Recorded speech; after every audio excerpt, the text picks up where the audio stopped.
Steps of exterior solid rivet removal. A spring punch. Put it right in the center of the head of the rivet and punch. And maybe twice. Okay, stop it.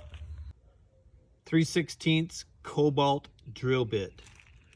Lubricating oil. Put a little bit of that on there. Go right to the drill head and